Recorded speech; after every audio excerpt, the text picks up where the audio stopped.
E fala galera, beleza? Aqui tá falando do João Pedro e bom galera, no vídeo de hoje é um vídeo nada mais nada menos do que dicas de placas de vídeo para o seu Ryzen 5 3600. Começando com uma 1050 Ti, isso mesmo, a da Asus. Essa placa de vídeo possui um clock de 1392 MHz. A capacidade da memória dela é de 4 GB, tipo GDR5, interface de 128 bits e a memória clock dela é 7000 MHz. O Egini Clock dela, que é o GPU Boost Clock, que é 1392 MHz, com o GPU Base Clock, que é 1290 MHz. Os conectores delas possuem um DVI Output, HDMI Output, DisplayPort e suporte HDCP. Agora a gente vai estar passando para a próxima placa de vídeo, que ela é continua sendo a entrada entre aspas, que é RX 580 de 8 GB DDR6, que é da Redragon, a marca dessa placa de vídeo que eu escolhi.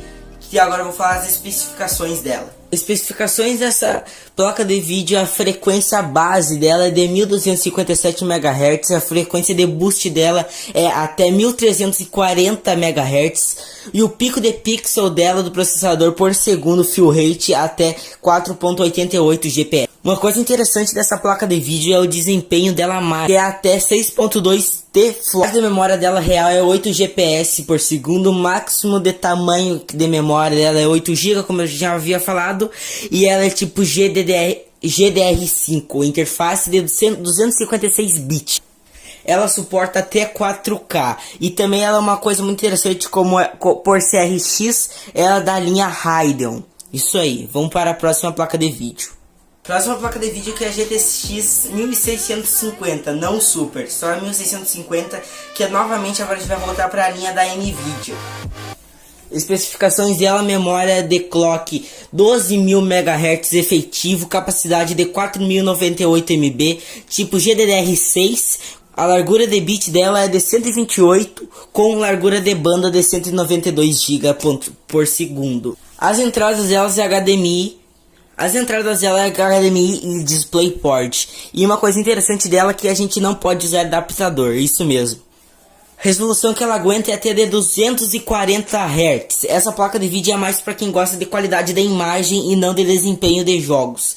E o requisito mínimo dela é pelo menos uma fonte de 350 watts. E o sistema operacional de Windows 7 64. Terminando com chave de ouro é RX 5700. O tipo de memória gráfica dela é GDDR6. A interface com a placa-mãe é PCI Express 4.0. Isso mesmo, 4.0. Bus de memória dela é de 256 bits. Conectividade com HDMI e DisplayPort. E ela aguenta até 4 monitores ao mesmo tempo. Você pode colocar seus 4 monitores aí de 60 Hz, 144 até 240 com uma TV 4K. A resolução dela é uma das melhores que tem, porque é 7680 por 4320. Além de ser um ótimo desempenho em jogos, também é em imagens. Ela requer uma fonte de energia de 600 watts. Ela é um pouquinho mais acima do que as outras. Ela é de 14.000 MHz por segundo. E ela possui nada mais nada menos que 2304 núcleos, com a frequência base de núcleo de 1565 MHz. Essas foram minhas dicas de placas de vídeo para o Ryzen 5 3600. Recomendo demais, que todos têm desempenho muito bom. Claramente depende da sua placa-mãe. Uma placa-mãe que eu recomendo aqui para essa configuração é a HM320MHZ, que é uma ótima placa de vídeo que já possui 4 módulos de memória RAM. Parece que vai ter um ótimo desempenho em jogos e muitas entradas USB, mas é isso. Se você gostou dessas minhas dicas, deixa o like aqui no canal, porque eu tava vendo na analística do YouTube que 68% das pessoas que olham meu canal não é meus inscritos. Então eu peço que vocês se inscrevam aqui, que eu vou estar gostando demais. Mas é isso, um forte abraço e fui. Leia a descrição.